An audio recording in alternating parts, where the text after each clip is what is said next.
Բարև ձեզ, եթերում վերելք հաղորդաշարն է։ Վերելքի թողարկումը, որի շուրջ ես հիմա հրավիրում եմ ձեզ խորհելու, վերնագրել եմ այսպես. Հայաստանը թուրքական աշխարհում ինչպես դիմակայել։ Հիմա անցնենք բուն թեմային։ Առիթը եղավ հայտնի մի անձնավորության գրառումը Facebook-ում, բավական հայտնի անունը տալը էական չի, վստահ եմ նման մտածումներ ինքներդ էլ եք ունեցել։ Եվ այսպես ինչ էր գրել անհանգստացած մարդը։ Սա Երևանն է, այստեղ ես տանն եմ։ 3 տաքսու մեջ մոտ 15 րոպե միայն այս երգն էր հնչում։ Լուր լսում էի, քթից տակ ինքս էլ երգում էի ու չնկատեցի, որ վարորդը ու ես նույն տրամադրության մեջ ենք։ Երկուսս էլ կարծես արտասվում էինք։ Մեկ էլ երգի ձայնը ցածրացրեց ու փալա վերջը ինչ է լինելու։ Էս այն հարցն է, որ ինձ տապալում է ամեն անգամ։ Լուրջ մարդ էր, կիրթ, մաքուր, գրագետ։ Ինձ բացատրում են, որ չի կարելի սրանց այսքան հանդուրժել, որ պարտավոր են քայլեր ձեռնարկել, որ պարտավոր են այս ամեն ինչի վերջը տալ։ Ինձ բացատրում էր, որ սրանց ուզածը Հայաստանն է առանց հայերի։ Մի կերպ հուզմունքս խեղդելով հարցրի. Դուք կգնաք երկրից։ Վստահ էի, որ կասի ոչ մի դեպքում, դե քանի որ շարունակ այն երգն էր լսում։ Բայց եւ չզարմացա, երբ ասաց. Բա ինչ անենք, ու թուրքերի կրունկի տակ չենք ապրելու։ Ախր սրանք եթե ընտրվեն նորից, այս երկրում քարին չեն թողնելու։ Լրիվ բռնելու են, բոլորին փակելու են ու երկիրը վերջնական հանձնել։ Ուզում էի ասել չի լինի, նման բան չի կարող լինել։ Ուշ չգտա։ Միայն ասացի. ես չեմ գնալու, սա իմ տունն է, իմ քաղաքը, իմ երկիրը։ Մարդը հետ նայեց ու կգնաք, դուք էլ կգնաք, երբ տեսնեք, թե ոնց են ձեզ պարտադրելու լիքը ոչ հայկական բաներ։ Իջա մեքենայից ու Սարյան փողոցով դիմացիցս 4 տղամարդ էին գալիս, հայերեն չէին խոսում, լեզուն կամ թուրքերեն էր, կամ ադրբեջաներեն։ Ու այդ մարդիկ շատ տգեղ հայացքով ինձ էին նայում, մի տեսակ գիշատչի հայացքով։ Ես վախկոտ մարդ չեմ, հակառակը, առհասարակ վախկոտ չեմ, բայց սարսռացի, պատկերացրի, որ դրանք այդ հայացքով, եթե իմ երեխաներին նայեն, ես դրանց տեղնուտեղի կհոշոտեմ։ Հիմա մտածում եմ, կգնամ ես Երևանից, կգնամ ես Հայաստանից, առհասարակ կգնամ։ Իհարկե ծանր խոհեր է առաջացնում ձեր մոտ, քանի որ ծանր ապագա է ակնարկում։ Ես այս անոսությունը շատերի մոտ եմ տեսել ու տեսնում, ու դուք էլ հաստատ մտատանջության մեջ եք այս թեմայով։ Եկեք հարց տանք մեզ, ռեալ է արդյոք այն տխուր ապագան, որ այս մեջբերումից հետևում է։ Որպես պատասխանի տարբերակ ես մի տեսակետ ներկայացնեմ, այս անգամ անունը կընթերցեմ Վազգեն Ղուկունց։ Ինչ է գրում։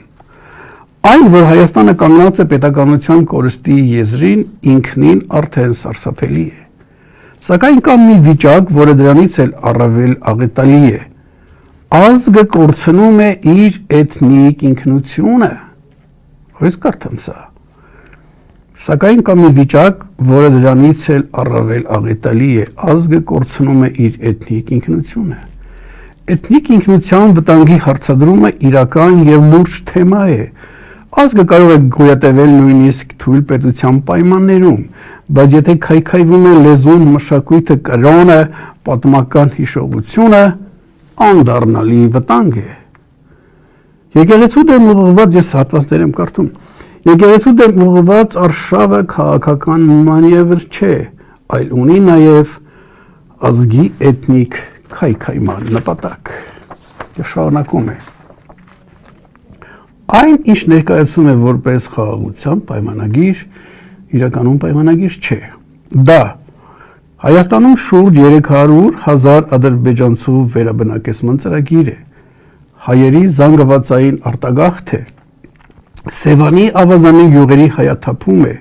Հայաստանի լիարժեք բլոկադա է, Հայաստանը կամաց կրկնում է Արցախի ճակատագիրը, հայերը սեփական երկրում վերածվելու են ազգային փոքրամասնության։ Այս տողանորից կարդամ, քանի որ հետագա շարադրանքը սրա հետ է կապված։ Հայերը սեփական երկրում վերածվելու են ազգային փոքրամասնության։ Դիցերնակաբերդը կիսավեր կմնա եւ առաջիկայում հայոց ցեղասպանության մասին խոսքը կդառնա ոչ ցանկալի, իսկ հետո արգելված։ Այսօր քաղաքական անբարոյականության գզվռտոցի հետևանքով հայը կորցնում է պետականությունը եւ ազգը։ Լի տխուր, խոհեր։ Միջազգայնագետներ, ինչպես նաև մեր հայ որոշ վերլուծաբաններ ահազանգում են, որ որոշ գլոբալ ուժեր նախատեսել են, որ Հայաստանը պիտի ներառվի թուրքական աշխարհում։ Այդ թուրքական աշխարհն էլ գիտեք, սկսում է Թուրքիայից, մեր վրայով պիտի անցնի, գնա հասնի Չինաստանի հյուսիսը։ Եվ այս նախագիծը էլի նույն միջազգայնագետները պնդում են, որ սա թուրքական նախագիծ չի։ Սա հավաքական արևմուտքի նախագիծն է, ընդդեմ իրենց հակառակորդ աշխարհաքաղաքական մեկ այլ բևեռի, երևի թե ենթադրում եք։ Եվ Հայաստանում տեղի ունեցող իրադարձությունները, իշխանությունների վարքը գալիս հաստատում են, որ կա է ծրագիրը եւ Հայաստանը ուզում են մտցնել թուրքական աշխարհի մեջ։ Ինչ կարող է սպասել մեզ այդ իրավիճակում։ Շատերը շատ կարծիքներ կասեն, հատկապես այդ նշած հոգուցի կետերը նշած որ լինեն, արդեն պատկերացնելի է։ Բայց ես ընդամենը հիշեցնեմ մեր արևմուտքում գտնվող երկրի նախագահի խոսքը, որ ոգևորված ասել է, կարծեմ իրենց կուսակցության մի հավաքի ժամանակ։ Մենք ավարտին կհասցնենք մեր պապերի չավարտած գործը։ Պատկերացրեք, ինչ է նշանակում Հայաստանը հետո հայտնվի թուրքական աշխարհում։ Իսկ ինչ անել, եթե լինելու է այնպես, որ հայերը սեփական երկրում վերածվելու են ազգային փոքրամասնության, երբ հայը կորցրել է պետականությունը ու վտանգված է ազգը։ Ես այստեղ մի ուղղում անեմ հարգելի ուղղությունցին, հայերը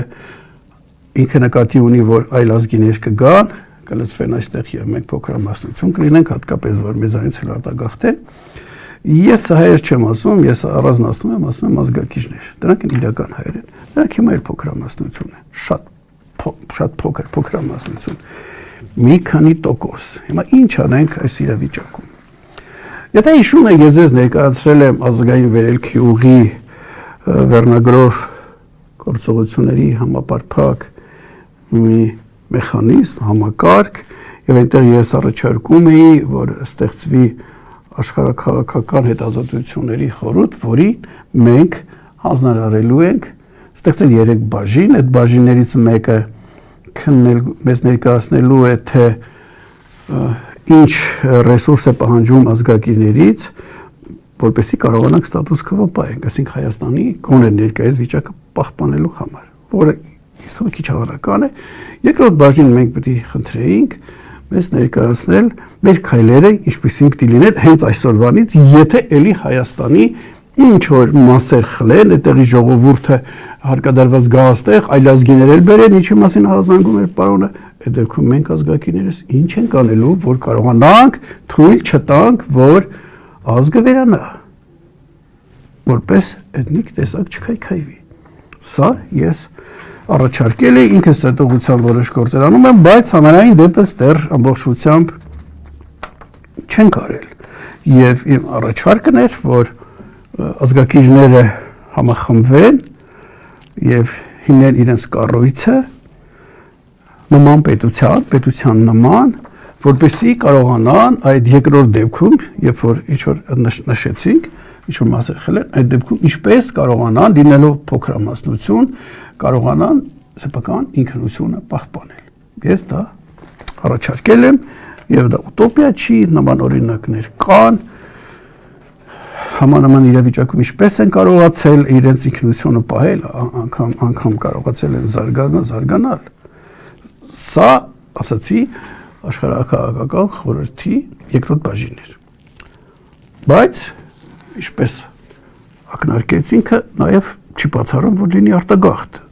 Նման իրավիճակ որ լինի, ինչպես նկարագրված է, շատ շատեր ազգակիրներից կարող է արտագաղթեն։ Այս դեպքի համար էլի ես ունեի առաջարկ, բայց ներկայացնենք նույն Վազգեն Ղուկունցի արտագաղթի թեմայով իր անհանգստությունը եւ մտածումները։ Արտագաղթելու այդքան հեշտ է լինելու։ Ինչ է ասում ինքը։ Արտագաղթի թեմայով մեջբերում եմ։ ԱՄՆ-ը եւ եվրոպական երկրները մահմեդական ծայրահեղության դեմ պայքարի անվան տակ խստորեն սահմանափակում են մուտքը կամ ամբողջությամբ փակում այն, այսինքն այդ ուղղությամբ գաղթելու հավանականությունը փոքրանում է։ Հասկացանք, սա անխուսափելիորեն ազդելու է նաև Հայաստանից հեռացող հայերի վրա։ Եվ հարցը պարզ է, որ երկիրն է բաց դռներով ընդունելու հայ գաղթականին։ Եվ ինքը ասում է առաջինը Թուրքիան, ուրիշ էլ չի մնում, ու մեկ էլ ասենք Ռուսաստանը, այնտեղ ինչ-որ խնդիրներ կան, բայց եւ այնպես տարբերակ։ Հիմա ենթադրենք արտագաղթեցին ազգակիրները այդ լավ որակը, որ առանց այդ էլ քիչ էին։ Սա եւս իմ ասած գործողությունների համապարփակ ծրագրում ներառված էր, ես այնտեղ առաջարկում էի երրորդ բաժին ստեղծենք աշխարհաքաղաքական ուսումնասիրությունների խորհրդում, որը հաշվի առնելով այդ վտանգը, որ կարող է ազգակիրները արտագաղթեն, հենց այսօր իրենք ներկայացնում են մի կառույցի նախագիծ եւ գաղափարախոսություն, որով մենք արդեն սկսում ենք աշխատել ազգակիրների հետ, որ եթե հանկարծ իրենք ինչ-որ մի մասը արտագաղթի, այդ կառույցի մեջ մնան իրենք, մենք իմանանք իրենց տեղերը, իրենք իմանան, որ այստեղ կենտրոն կա, կապի մեջ լինեն, իրար օգնելով այնպես անենք, որ գնացածները էթնիկապես չկորչեն, ցուցածվեն ուրիշ տեղ, հատկապես որ մենք քիչ ենք։ Սա էլ եմ ես առաջարկել։ Հիմա որն է լինելու ազգակիրների անելիքը։ Ուրեմն ստեղծում ենք այս խորհուրդը իր 3 բաժիններով։ Կառույց ենք ստեղծում իր գաղափարախոսությամբ։ Սա պիտի լինի մեր գլխավոր խնդիրը, քանի որ թուրքական աշխարհ մեզ մտցնելու վտանգը կա, եթե մտած չենք։ Հիմա իսկ ինչ են անում մեր ընդդիմադիրները։ Ես հիմա մի քանի նկատառումներ ներկայացնեմ։ Ինչով են զբաղված իրանք։ Մի քանիսը խրոխտ ձևերով այս իշխանություններին այսպես ներկայացնում են վատ կողմերը եւ ասում են մենք պատրոնում ենք նրանց դիմակ։ Ինձ մի հարց է հետաքրքիր, ում դիմակն է պատրում։ Արդեն դիմակ կա, թե չէ պատրելու, թե արդեն ամբողջությամբ բացված է։ Մյուս կողմից նրանք, ովքեր որ աչքեր ունեն, նրանք տեսնում են, նրանց համար դիմակ պատրելու խնդիր չկա։ Հասկանում եք, ու այդ էներգիան ափսոս է, որ ծախսում եք դրանց վրա։ Այդ էներգիան ծախսեք ավելի օգտակար գործերի վրա, դա քամուդեն պայքար է, հասկանում եք, հողմաղացների դեմ պայքար է։ Հաջորդը, իշխանականները ինչ-որ տարբեր մտքեր են արտահայտում, անհանգստացնող եւ ահա ընդդիմադիրները, ազգակիրները, դժգոհները, բողոքողները, այսպես երամով ասեմ մի եղածեկա, երամով սկսում են դրանց դատապարտել, դրանց այդ կռիվ տալ եւ այլը, չհասկանալով, որ իրենք այդ ամենը տպատակային են անում, որպեսզի դուք ձեր էներգիան ծախսեք իրենց վրա գրոհելով, իբր թե իրենց պախարակելով, իբր թե իրենց պորտետեղը դնելով, դուք ձեր էներգիան ծախսում եք, ու դուք չեք էլ մտածում, լավ ինչու է սրանք փոխանակ իշխանություն են, այնպես դրական բաներ անեն, դրական մտքեր ասեն, որ ժողովրդի մոտ հարգանք առաջանա, հակառակն են անում։ Հակառակ անում են, որպեսզի դες պայն այդ մատրիցայի մեջ։ Դուք դուրս չգաք այդտեղից, որ լուրջ հարցերի մասին չխորեք։ Ու աղմուկ ստեղծեք, որպեսզի մի հոգի էլ եթե գա խելացի մտքեր ասի, այդ աղմուկի մեջ չլսվի։ Դուրս եկեք այդտեղից։ Որտեվ վերջը շատ տխուր է լինելու մեր։ Ոմանք էլ կռիվ են տալիս արևելյան պետության ղեկավարի հետ, գոյչը չէ Սևանը։ Կամ հայերը եկվոր չեն դու սխալ ես։ Հարգելիներս, դուք կարծում եք ինքը չգիտի, Ինքը Մոսկվայի լավագույն ինստիտուտներից մեկն է ավարտել։ Նա չգիտի, որ դա Սևան է։ Իսկ դուք ընկել քարտեզներ եք մանգալի տարբեր բնույթի հին, նոր, հին պատմիչների խոսքեր եք բերում, ցույց տալիս իրեն, ահա տես Սևան է։ Շատ լավ էլ գիտի, որ դա Սևան է, ինքը դա ասում է, ինչի համար է ասում։ Նախ գաղտնի ծրագիրն է ձեզ բացում, հետո ձեզ զբաղացնում է, որ դուք դրանով զբաղվեք ու գոհանաք, ահա տես մենք ապացուցեցինք նրան, որ Սևան է։ Նա գիտեր, որ Սևան է։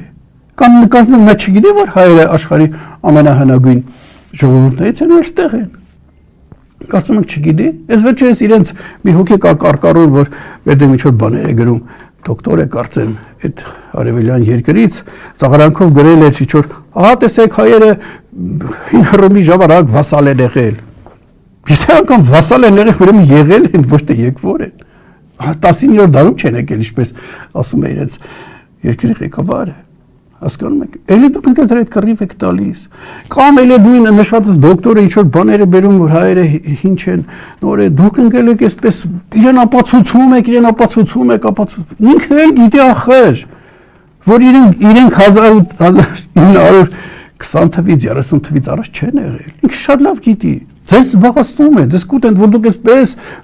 գիտնականներով, անագիստներով իրեն ապացուցեք։ Ինչ է, ում եք ինչ ապացուցում։ Դուք խնդիրը թողել եք ինչերով եք զբաղված ու գոհանում եք, ահա մենք որտե տեղը դրեցինք։ Ինքը խաղացնում է ձեզ։ Սա է հարցը։ Իսկ դա որն է լինելու անելիքը իրականացեցի։ Ազգակիներով կառույց եք ստեղծում, որպեսզի տեսնեք թուրքական աշխարհում մենք ինչպես ենք անում, որ մենք մեր տեսակը պահենք։ Ես այս վերջերս մի քանի թողարկում եմ ներկայացնում մոտ այս թեմային, մի քանի կարծիք ես ձեզ ներկայացնեմ։ Ես ուրախ եմ, որ ընկալումը քանի գնում է շատանում է, քանի որ իրավիճակը ստիպում է մարդկանց իրենք հասկանում են ինչն է քամի, ինչն է ոչ քամի եւ ասենք ընկալումը կա եւ դիտումներն են ավելանում վերելքի եւ ասենք ես կարծիքներ եմ ստանում, զգում եմ, որ ազգակիր հատվածը արդեն սկսում է խորությամբ նայել իրականությանը։ Հիմա մի քանի կարծիք ներկայացնեմ, դասին քննարկում ենք։ Վարդուհի Խաչատրյան, սա YouTube-յան կարծիք գրառումներ են։ Շնորհակալություն ձեզ, հարգելի պարոն Պեպանյան։ Այն ինչ ասացիք 100% ճշմարտություն է եւ ես համամիտ եմ ձեր յուրաքանչյուր խոսքին։ Ուղղակի անելանությունից չգիտես ինչ անել։ Նույնիսկ քո ամենամտերիմ հարազատ մարդիկ գտնվելով ինչ որ մարտահան ու իզնի տակ, բացարձակ չեն հասկանում այսօրվա վիճակը։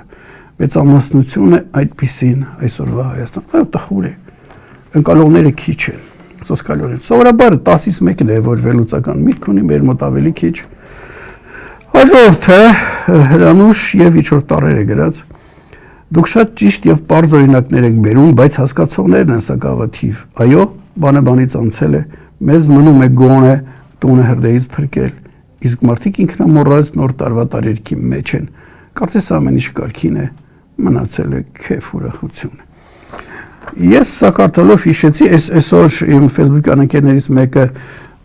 չգիտեմ որ տարիներին մի գրառումը իր էջում տեղադրել էր, ես կարդացի եւ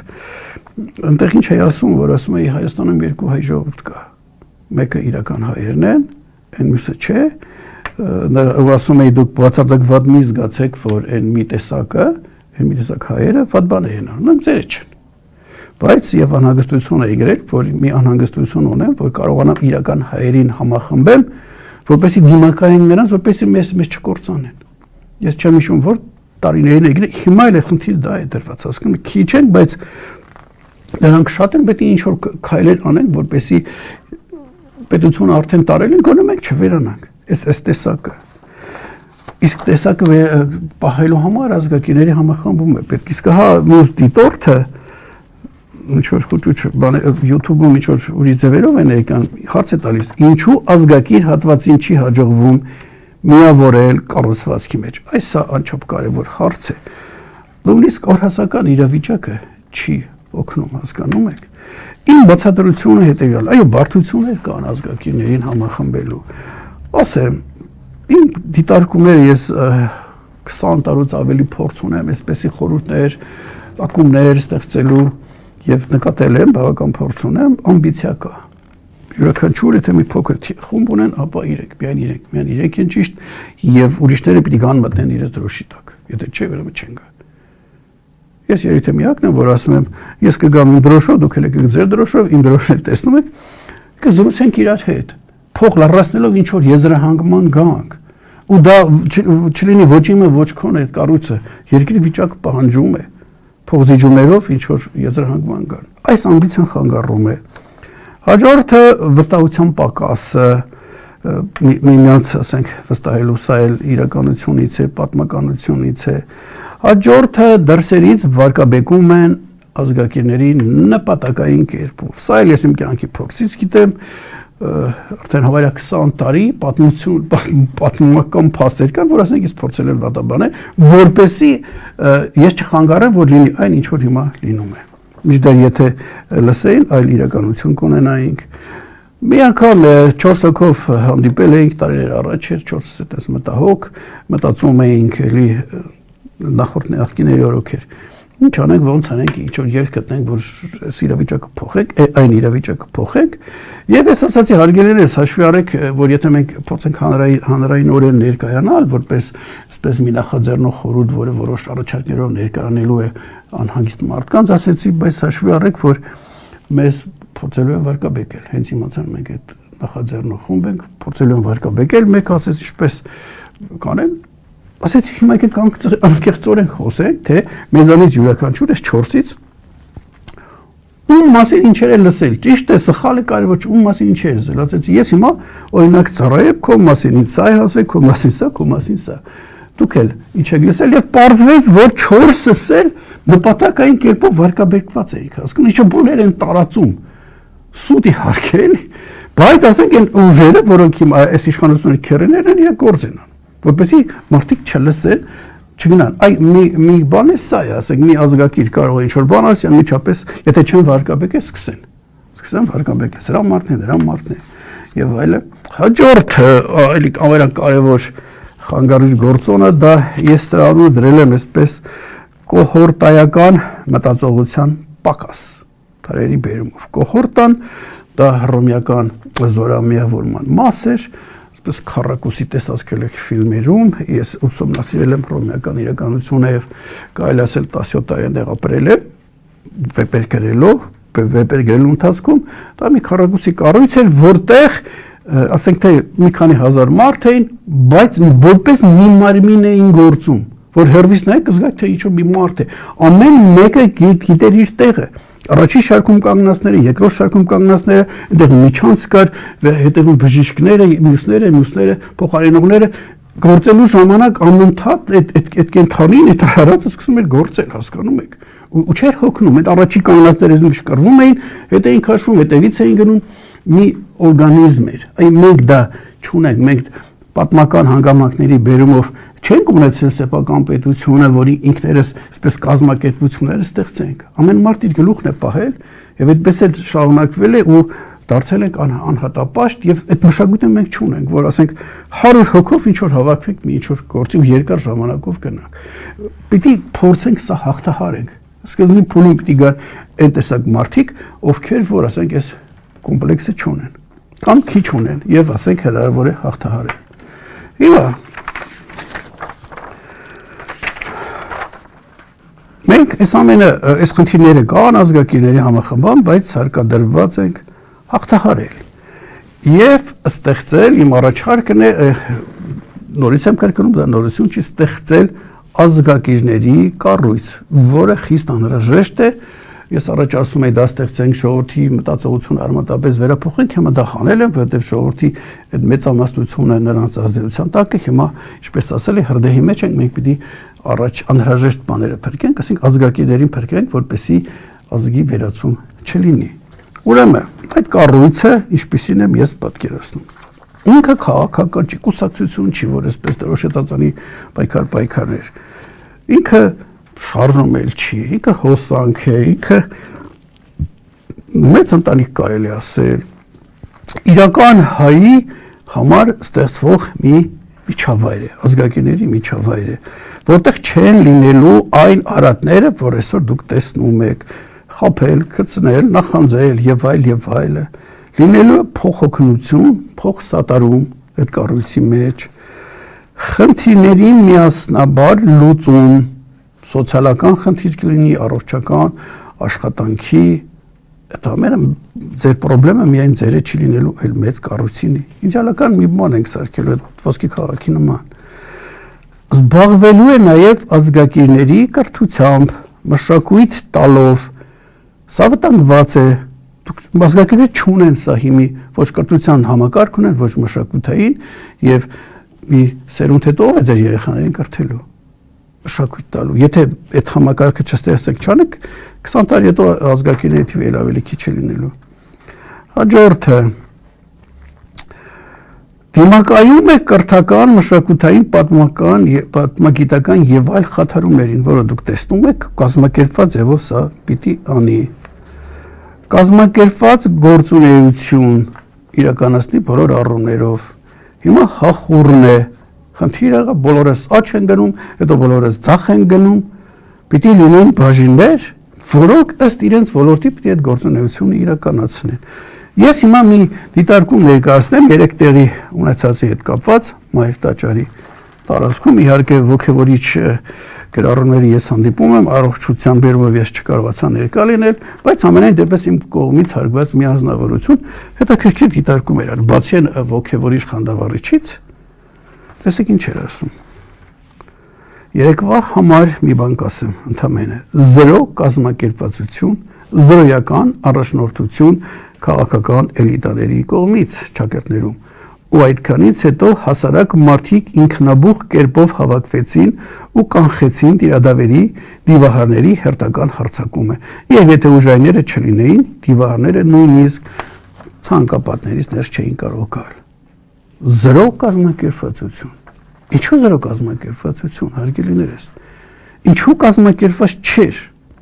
Սա մի դեպք, ինչու կազմակերպված չէ կրթության հարցը, ինչու կազմակերպված չէ մշակույթի հարցը, սոցիալական հարցը ազգակիրների, այսպես թողնելու ենք, թե ստեղծեն կառույց, որը կազմակերպված կա, եթե դուք այդ բոլոր կառույցները ունենաք, եթե կարիք կա, ասենք այդ ղեկավարը խորհուրդ ասում է հարգելիներս, Մայր տաճարում ինչ-որ բան կա, սա սցենարը, սա վտանգները, սա ենք անելու, եւ բոլոր ասենք այդ ստորաբաժանումները գնում են, ինչպես որ իրենք են անում, իրենց այդ կառույցները ուղարկում են, չէ՞ այնտեղ։ Այնտեղ կայնդերս կա կազմակերպություն, այստեղ տարերայնություն։ Պարզը երկար ժամանակի մեջ հաղթելու են 100-ով 0։ Ես չեմ ասում թե կհաղթենք, բայց գոնե հաշիվը ուրիշ կլինի, մենք ինչ-որ բան կարողանանք պահպանենք։ Եվ շարունակում եմ այդ կառույցի նկարագրությունը։ Միասնական կառավարում այդ ազգակիրների կառույցի, ինչ-որ անհատ չի կառավարելու պրեզիդենտի խորհուրդ է լինելու եւ թե ինչպես է կառավարելու, նաեւ ինքը ծրագրեր է կազմում գործունեության։ Հիմա արձագանքող ենք, ընդունեք սա հաճախ ուշացած։ Լինում է փաստ, շատ եկում չեք էլ հասցնում։ Պայքար ճիճ եւ այլ, բայց իրենց ասած անցնում է։ Ամենակարևորներից մեկը ներքին արդարություն կառույցի ներսում։ Այս դատաիրավական մյուս համակարգերը չպիտի գա այդտեղ։ Եվ արժանավորների ղեկավարում, եթե կառույցը ունի հիերարխիա, այդտեղ պարտադիր արժանավորը պիտի գա։ Սրանց մասին հետո մանրամասն կխոսեմ եւ ասեմ, որ օրինակներ շատ կան։ Սա իմ գյուտը չի, որ եկեք այսպես անենք, ես ինքս ուսումնասիրել եմ այդպիսի օրինակներ, գիտեմ, եւ ասածս էլ նորություն չի, հենց նույն 100 տարի առաջ նույն Գարեգին Նժդեհն էր ասում, որ եկեք սկզբից հավաքենք այդ ազգայինը կրող փշրանքները, նրանց ստեղծենք, միավորենք, հետո մնացած քայլերը։ Ես այս ամենը ներկայացնելով ուզում եմ հատուկ տեղեկացնեմ, որ առաջնորդական ամբիցիա չունեմ։ Կա միայն մտահոգություն։ Եթե մեկ ուրիշը ես տեսնեմ, որ այս ամենը նախաձեռնում, ես կգնամ կասեմ ձեր մոտ դռնապան աշխատեմ, տարեկան գործեր տվեք ինձ, ամբիցիայի հարց չկա, որովհետև ծանր ու երկարատև աշխատանք է, պահանջում, ներդժում, նվիրյալներ են պետք, եւ ես եզրափակելով դիմում եմ ազգակիրներին եւ վերելքի լսարանը 99-95%-ով իրենք են, հարգելի ազգակիր, ստացվել է այնպես, որ դու պետություն չունես այսօր, չես ուզում ունենաս, եք ստեղծենք այն մեր ազգակիրների միկրոպետությունը, հղկենք, կարացնենք, եթե հրաշքով վաղը գաք իշխանության, որ դա եթե կադրեր վերցնելու։ Ինչ է, ինչպես եք փոխելու։ Եկեք այսօր ստեղծենք։ Ես ասել եմ 60,000 եք, դեկուս 5,000-ին գտնենք, ստեղծենք դա, եթե հրաշքով ինչ-որ մեր գանք իշխանության, մենք արդեն իմանանք կադրերը, փորձառությունը եւ այլը, ոչ թե ստեղծենք այս պետության պես մի բան։ Ժամանակ էլ չեք ունենալու, որ դուք պետություն ստեղծեք։ Այսօր համար այսքան է նախատեսել, ում որ անհանգստացրեց, ես սպասում եմ իրենց արձագանքներին, որ փոքր մի խմբով սկսենք ստեղծել դա, հետո ընդլայնենք։ Սա լինող բան է, ուրիշները սա արել են, օրինակներ ես ներկայացրել եմ, ելի կներկայացնեմ հուսադրելու համար։ Մինչ նոր հանդիպում։